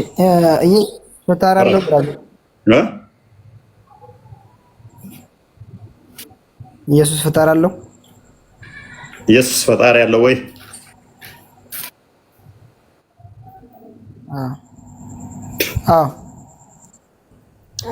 ኦልራይት ቃሉ እንዳየኸው ያላ ቃል ነው። ያላ ቃል ፈጣሪ ያለው አይደለም። አሁን እየጠየቀው እኮ ነው። እኔን እንዳትጠይቀኝ ልጠይቅህ እንጂ ያላ ቃል ፈጣሪ ያለው ወይ? እንደ እስልምናው ኢሳ ራሱ ያላ ቃል ከሆነ ያላህ ቃል ፈጣሪ ያለው ቃሉን አላህ ፈጥሮ ነው የሚናገርበት ወይንም ቃሉ ያላ ቃል የተፈጠረ ነው? አይ አሁን እኔ የጠየቀውን ንገረኝ እንጂ። መልካም የኛን ከሆነ ልብበል የኛን ከሆነ ኢየሱስ ኦልራይት እሺ አዳም አምላክ ፈጣሪ አለው ወይ? እሺ አዳም የኛን ከሆነ የጠየቀው እሺ አምላካችን ቃል አለው ብለን እናምናለን። ሉክ በደንብ አስተውል። ቃል አለው። ያ ቃል ደግሞ አካላዊ ነው፣ መፍጠር የሚችል ነው ብለን እናምናለን። ስለዚህ ቃሉን ማን አመጣው? ቆይ አንዳምጥ ማን አመጣው ሳይሆን ቃሉ ራሱ አካላዊ ነው ብለን ነው የምናምነው። መልእክት አይደለም የኛ ዝም ብሎ ዝሩ ብትን አይደለም። ስለዚህ ቃሉ ራሱ አካላዊ ነው። ያ አካላዊ ቃል በስጋ ተገለጠ ብለን እናምናለን። በስጋ ተገለጠ። ልክ ቃል ስጋ ሲዋሃድ ጸጋና እውነትን ተሞልቶ በእኛ ሲያድር ስጋው በስርዓት አስረዳን። አዳምጣ ኦኬ አይደለም አንዴ እሺ አዳምጣ እሺ ስጋው ነው አንተ ስጋው አዳምጣ እሺ አዎ ስጋው ቅድመ ተዋህዶ የተፈጠረ ነው። ከማርያም የወሰደው ስጋ የተፈጠረ ነው። ዘመን የሚቆጠርለት ነው። ጊዜ የሚለካለት ነው። ከተዋህዶ በኋላ ምንታይ ወይንን ስለማናጸድቅ የቃልን ገንዘብ ያደርጋል። አንድ የሚውት አድርጋ አዳምጥ አይሻልም? ቃል ግን የተፈጠረ አይደለም። ቃል ምንድን ነው? ራሱ ፈጣሪ ነው። ቃል ፈጣሪ ነው ብለን ነው የምናምነው። ስለዚህ አንተ ጋም ስንመጣ ኢሳ ጋም ሲመጣ ተመሳሳይ ነው። ከማርያም ልብ በል ከሜሬም ሲወለድ ኢሳ ስጋ ይዞ ነው የወጣው። ግን ያ ኢሳ ስጋ ብቻ አይደለም፣ ያላህ ቃል ነው። ያላህ ቃል ደግሞ የተፈጠረ አይደለም። የኢሳ ስጋው ግን የተፈጠረ ነው። በደንብ አስተውል አለውኝ ክርስቲያን በደንብ አስተውል። ከመሬም የተወለደው ኢሳ አላህ ቃሉን ጣላት ወደ ሜሬም። ስለዚህ በስጋ ተገለጠ። ስለዚህ ኢሳ ምንድን ነው? ስግው ቃል ነው ማለት ነው። ስጋ የተዋሃደው ቃል ነው። ስጋ ብቻ አይደለም፣ ስጋው የተፈጠረ ነው። ስጋው የተገኘ ነው ከጊዜ በኋላ ማለት ነው፣ በጊዜ ውስጥ ማለት ነው። ቃሉ ግን ከሜሬም አይምን ከአላህ የተጣለ ነውና ቃሉ የተፈጠረ አይደለም። አስቀድሞም የነበረ ስጋውንም የፈጠረ ነው። ኢየሱስ የተሻለ ፈጣሪ ቃል አለ ማለት ነው አይደል? ምን? ቆይ ብራዘር አቡኪ ቆይ እንትን አሁን ይሄ ኢየሱስ ፈጣሪ አለውን ያልኩ እኔ ያልኩትም በቀጥታ በለው እስኪ። አይደለም ማለቴ ፈጣሪ እንዳለው ስለሚገልጽ እኮ ነው። መጽሐፍ ቅዱስ ላይ ራሱ ይገልጻል። እኔ ምን ብዬ ያስረዳው? እሺ እኔ ያስረዳው ገብቷል? ያንተ ያልከው እኮ ሰምቻለሁ። ምን ብዬ ነው? ቀጥታ መልስ እየመለስክልኝ አይደለም። ብዙ እያወራህ ነው። ሰምቻለሁ። ግዴታ ነው መረዳት አለብህ እኮ አንተ ቀጥታ እናንተ አሁን የምታምኑት ነገር ለምሳሌ ፈጣሪ የለውም ብላችሁ ካመናችሁ የለውም ትላለህ። ሁሴን አንተ የምታምነው ነው እኮ እየነገርኩህ አለው ካልክ ደግሞ አለው በለኝ። ባይሩ አሁን የምጠይቅህ ነገር እዚህ እንትን ስለማይ ነው። አንተ እፎይ እኮ ምን በስጋ ምንድን ነው? ቆይ ምን ስጋ እያልክ እኮ እንትን አልክ። እኛን አስረዳን በስተቀር በደንብ ለመረዳት ስለማይ እኛ እኮ አሁን አንዴ ሁሴን አዳምጥ እሺ። እፎይ ወንድ ማለት አንዴ እፎይ እሺ አዳምጥ እሺ። ከኢየሱስ በፊት ቃል ነበር አይደል? እሺ ቀጥል። እሺ ሐሳብን ጨርስ። ቃል ከየት መጣ? ማን አመጣው? እንዴት መጣ? ኦልራይት እሺ ጨረስክ?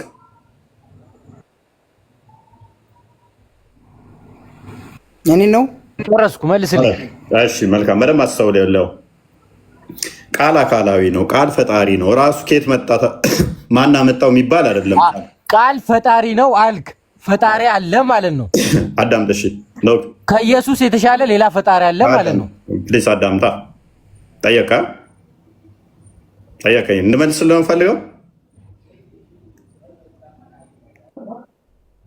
እርግጠኛ ነው ለመረዳት ነው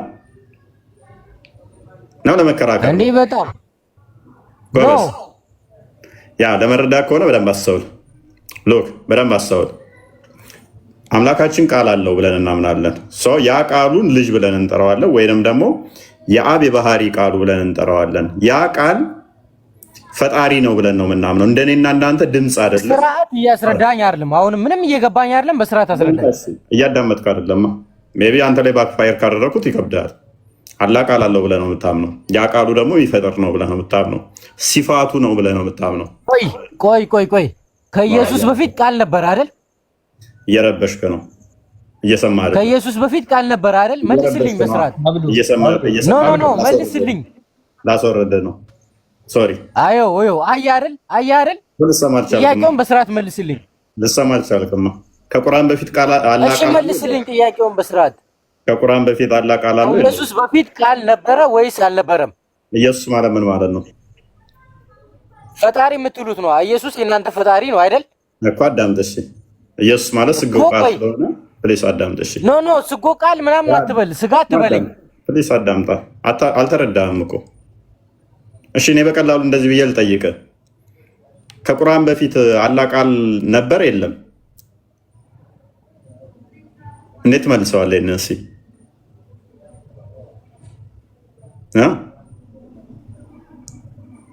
አብዱ መጀመሪያ ይሄንን ጥያቄ መልስልኝና ጠይቀኛለህ።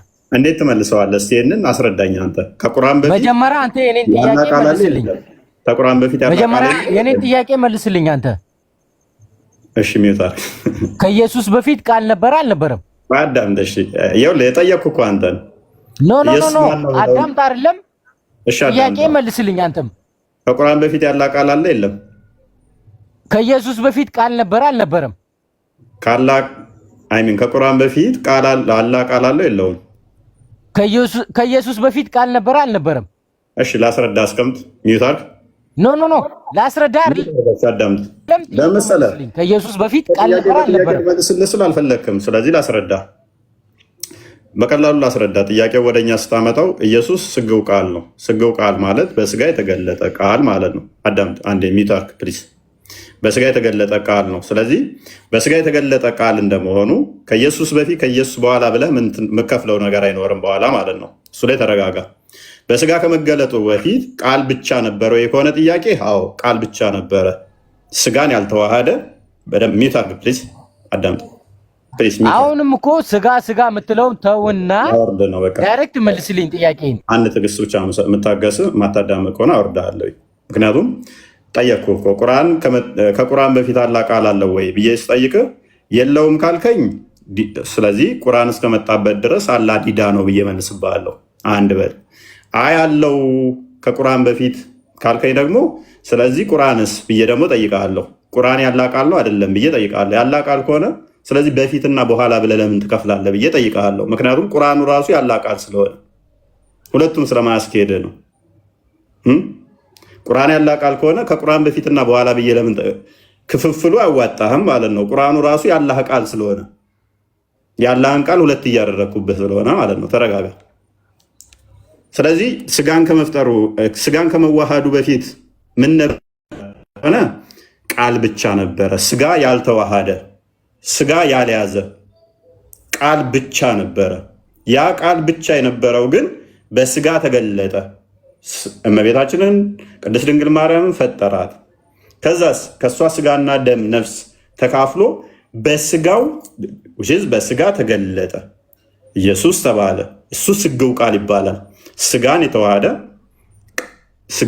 ምን ቃል ማለት ነው። ቃል ግን ስጋንም የፈጠረ አስቀድሞ ያለ ስጋ የነበረ ሰማይና ምድርን የፈጠረ ስጋ ያልነበረው ከጊዜ በኋላ በስጋ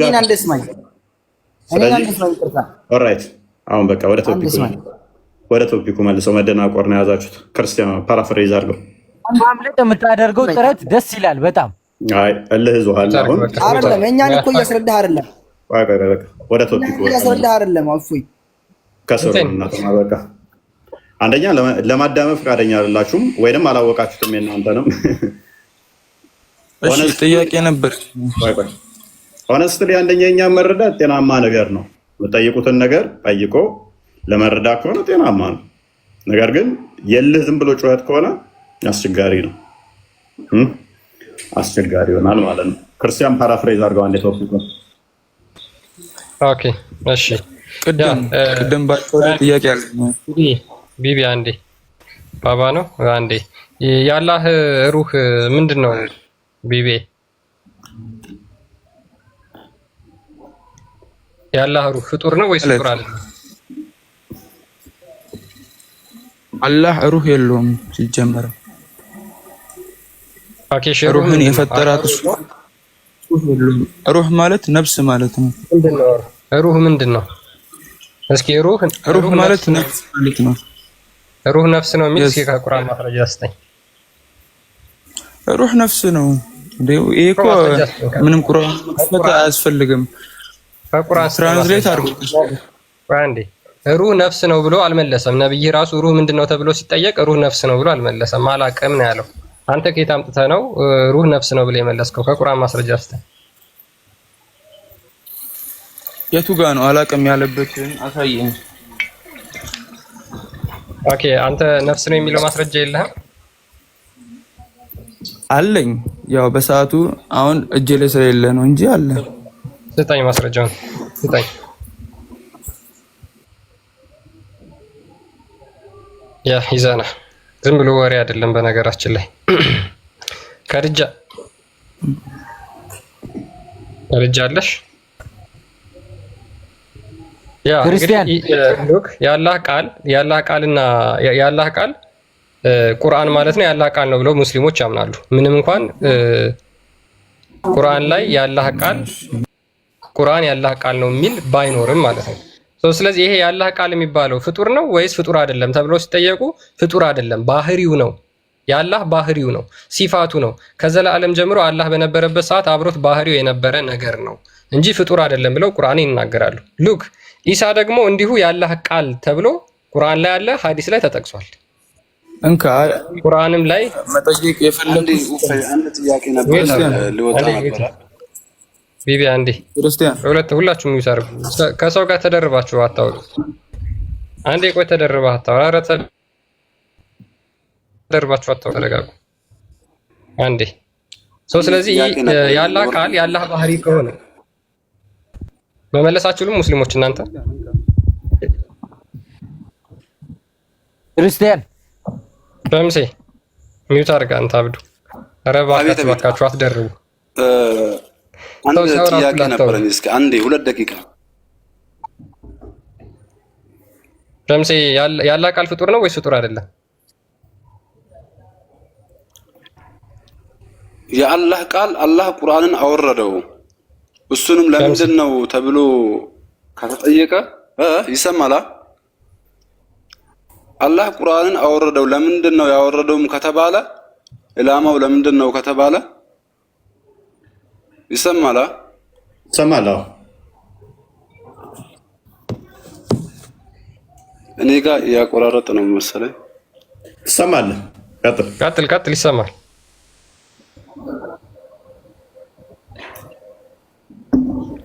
አላህ ቁርአንን ያወረደው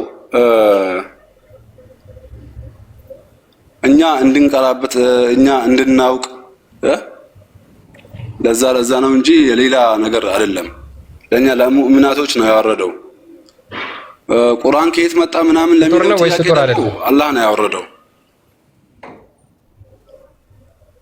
ቁርአኑን አላውቅም አይደለም ነው። እኔ የዛን ጊዜ አልነበርኩም። እኔ የዛን ጊዜ አልነበርኩም። ደስ ይላል። ፍጡር ነው ፍጡር አይደለም። ቁርአን ማለት የሰማችሁ ነው አይደል? አዎ ትሰሚያለሽ። ቁርአን አላህ ያወረደው ሙእሚናቶች እንዲያነቡት ነው። ቁርአን ማለት የህይወታችን መመሪያ ነች። የህይወት መመሪያ አላህ ያወረደው የአላህ ቃል ነው። አራይ ቁርአን ያላህ ቃል ነው የሚል ቁርአን ውስጥ አለ። ቁርአን ያላህ ቃል ነው የሚል ቃል በቃል አለ። ቁርአን ማለት የህይወታችን መመሪያ ነች። መመሪያ ሱራ ስንት ላይ ነው? ቁርአን ሰማ እያንዳንዱ እናደርጋትን እያንዳንድ ህይወታችን ኦራይት ኦኬ አንድ ጥያቄ ልጠይቅሽ አንዴ ቆይ እኔን አስጨርሱኝ አንዴ የዕለት ተዕለት እንዳለ እንትናችን ነው ብለሽናል ቁርአን በቀን ውስጥ 5 ጊዜ ሰላት ትሰግዳላችሁ አይደለ አዎ እንሰግዳለን ኦኬ ስርዓቱ አምስቱም ተዘርዝረዋል መቼ እንዴት ምን እንደሚባሉ በቁርአን ውስጥ አለ የለም ኦራይት ተውሂድ ግዴታችሁ ነው አይደለ በተውሂድ ማመን ግዴታችን ነው ተውሂድ ሚል ቃል በቃል ቁርአን ውስጥ አለ ተውሂድ ማለት መጀመሪያ ምን ማለት እንደሆነ ቃሉ ተረዳኸው ማለት ተውሂድ ሚል ተውሂድ ምንድነው ትርጉሙ መጀመሪያ ዋነስ ማለት ነው ወደ አንድ ማምጣት አንድነት ህብረት ማድረግ ምናምን እንደማለት ነው ኤኒዌይስ ተውሂድ የሚል ቃል ቁርአን ውስጥ አለ የለም እሺ በቁርአን ውስጥ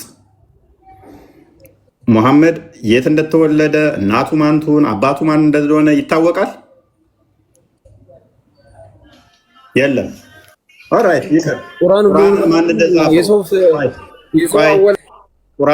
ቁርአን ማን እንደጻፈው በቁርአን ውስጥ ተገልጿል ይታወቃል ቁርአን ጻፊ ማን እንደሆነ መጽሐፉን አይታወቅም ሱረቱ መስድ ምን ስለማን እንደሚያወራ ይታወቃል አይታወቅም ሱራ 17 ወደ ሩቁ መስጊድ ያስኬድ ነው ማንን እንደሆነ ይታወቃል አይታወቅም ቁርአን እኮ የአማርኛ ስድን ባብ አይደለም የስድና ስዳ ለመሆን ጉዳይ አይደለም እንቀጥል ኦራይት ጅብሪል 600 ምናምን ክንፍ አለው ብላችሁ ታምናላችሁ ቁርአኑ ስንት ክንፍ እንዳለው ተገልጿል አልተገለጸም እሺ ጥቁሩን ድንጋይ ሄዳችሁ በቂያማ ቀን አፍና ምላስ ይዞ ይመጣል ብላችሁ ታምናላችሁ በቁርአን ውስጥ ተገልጿል አልተገለጸም 7 ጊዜ ትዞሩታላችሁ ድንጋይ ትወረውራላችሁ በቁርአን ውስጥ ተገልጿል አልተገለጸም ኦራይት እንቀጥል ቁርአን ግልጽ ነው ስላልሽ ማለት ነው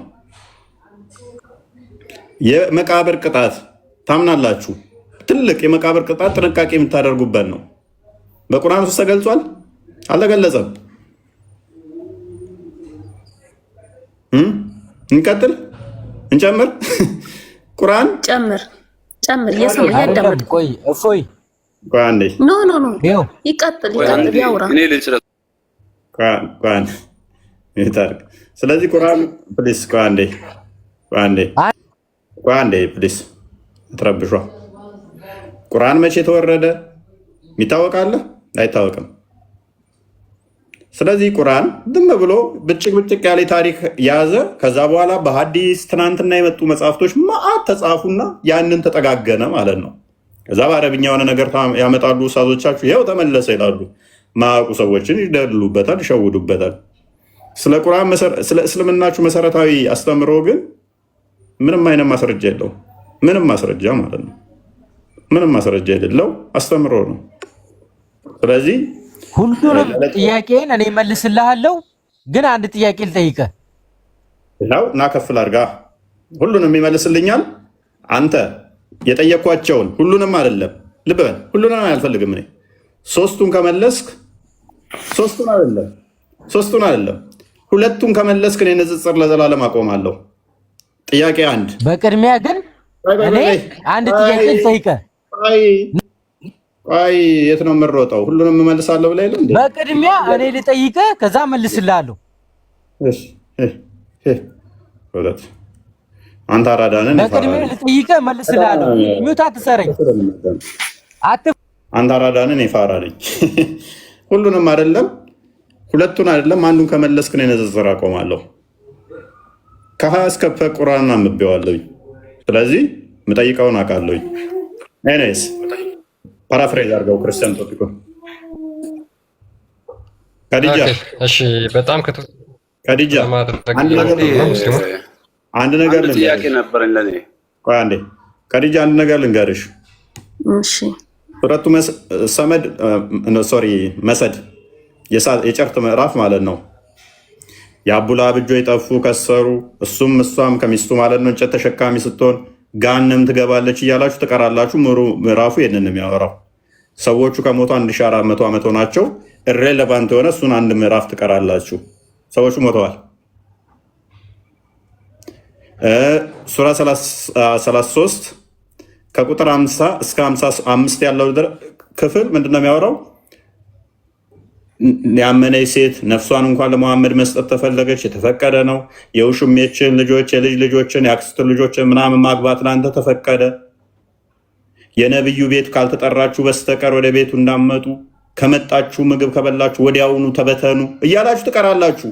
ነብዩ ከሞት 1400 ዓመት ሞላው። የነብዩ ቤት ሄደሽ አታቂም፣ ምግብ ለመቀላወጥም ቤቱ ቁጭ ብለሽ አታቂም። ግን ከቤቱ ውጡ ከበላችሁ በኋላ እያላችሁ ትቀራላችሁ። ተሞተ ቆይቷል። መሰረት የሆነው ግን አላህ ከአርሽ በላይ ነው ብላችሁ ታምናላችሁ። ከሌሊቱ 1/3 ይወርዳል ብላችሁ ታምናላችሁ። አንድ ጥቅስ የለም ቁርአን ላይ ከሌሊቱ 1/3 ወደ ታች ይወርዳል የሚል ቁርአን ውስጥ አንድ ጥቅስ የለም። ዶግማ የሆነው የአላህ አስተምሮ ከሌሊቱ 1/3 ወደ ታች ይመጣል የሚለው አንድ ጥቅስ ሳይኖር የሙሐመድ ቤት ውስጥ ሳትጠሩ እንዳትቀመጡ፣ ምግብ ከበላችሁ በኋላ ወዲያውኑ ተበተኑ የሚል ግን በየቀኑ ትቀራላችሁ። የሙሐመድ ሚስት ማግባት ለእናንተ የተፈቀደ አይደለም እያላችሁ በየቀኑ ትቀራላችሁ። በየቀኑ ማለት ነው። አላህን በቂያማ ቀን አይምን የገነት እንዴት እንደምታዩት እንዴት እንደሆነ ምናምን ሐዲስ ላይ ቁርአን ላይ አልተገለጸም። እዚህ ስማች ግን ከቤቱ ውጡ፣ ምግብ ከበላችሁ በኋላ ተበተኑ የሚል አለ። አትቀመጡ፣ ለወግ የምትጫወቱ ሆናችሁ አትቀመጡ። እቃ መዋስ ከፈለጋችሁ ሚስቶቹን ከመጋረጃ ኋላ እንጂ ፊት እንዳመጡ የሚል አለ። የነብዩ ሚስቶች ከሞቱ 1400 ዓመት አለፋቸው። ምንም አይጠቅም፣ እሱን ትቀሩታላችኋል። ምንም አይጠቅም ማለት ነው። ጠይህ የተጠላ ነው፣ ዘሩም የተቆረጠ ነው። ሱረት ከውሰር የወረደው ለምሳሌ ሙሐመድ ዘር የለውም ስላሉት ነው። ሰዎቹ ከሞቱ እንደዛ ያሉት ቆይተዋል። ሙሉ ምዕራፉን አሁን ትቀራላችሁ እናንተ። ምንም አይጠቅም ማለት ነው። ምንም ኢሬሌቫንት የሆነ መሰረታዊ ስላላ ጉዳይ ሲሆን ግን መልስ የለም። ተውሂድ በሶስት ይከፈላል። ተውሂድ አልአስማኡል ሲፋት፣ ተውሂድ አልሩቢያ፣ ተውሂድ አልኡሉሂያ ብለው ይከፍሉታል። ቁርአን ውስጥ አንድ ጥቅስ የለም ስለዚህ ጉዳይ የሚያወራ። ሚስትን በሚስት ቦታ መለወጥ ከፈለክ ለምትለወጠው ሴት ገንዘብ ስጣት። ሱራ 4:20 ላይ ማለት ነው። ሴቶች ማመጻቸው ምፈራቸውን ገስጻቸው፣ በመኝታ ተለያቸው፣ ምታቸው የሚል ግን አለ። ስላላ ግን የለም። ስለ ተውሂድ የለም። ሴትን ስለመምታትና ሚስት መለወጥ ግን ተጽፏል። ሴቶቻችሁ እርሻችሁ ናቸው፣ እርሻችሁን በፈለጋችሁበት ሁኔታ ድረሱ። እንዴት ማረስ እንዳለበት ሴት ተገልጿል። ነገር ግን በቁርአን ውስጥ ግን የመቃብር ቅጣት ይጠብቀናል ብለው ሽንት ከነካን እንኳን ጨርቃችንን በመቃብር ውስጥ በመዶሻ እንቀጠቀጣለን ብለው ያምናሉ። ግን አንድ ጥቅስ የለም ቁርአን ውስጥ። ሐጅ ለማድረግ ስንት ብር ከፍለው ካባ ደርሰው ይመጣሉ። በቂያማ ቀን ካባው ድንጋዩ ጥቁሩ ድንጋይ ማለት ነው ከገነት የወረደ ነው ብለው ያምናሉ። አንድ ጥቅስ የለም። አይንና ምላስ ይዞ ይመጣል የሚል ማለት ነው። እንደዛ ብለው ግን ያምናሉ። ይመሰክርና ሸፋ ይሆነናል ብለው ያምናሉ። አንድ ጥቅስ የለም። ሴት ልጅ እንዴት ማረስ ግን ተጠቅሷል። መሰረታዊ ነገሮች አንድ ጥቅስ የሉም። ስለዚህ አስቸጋሪ ነው። ቁርአንን ደግፎ ያቆመው መቼ ነው? ትናንትና የመጡ ሰዎች የጻፉት ነው። ተረት ተረት ነው የምንለው ከምን አንጻር ነው? ብጥስ ብጥስ ያለ ታሪክ ይዟል። ከዛ በኋላ ትናንትና የመጡ ጥያቄ ሲጠየቁ የሆነ ጽሑፍ ይጽፋሉ። ጥያቄ ሲጠየቁ ነቢያችን ብሏል እያሉ ዝም ብለው ይጽፋሉ። ጽፈው ጠግነው አስቀመጡት ማለት ነው። እና አስቸጋሪ ነው ይነስ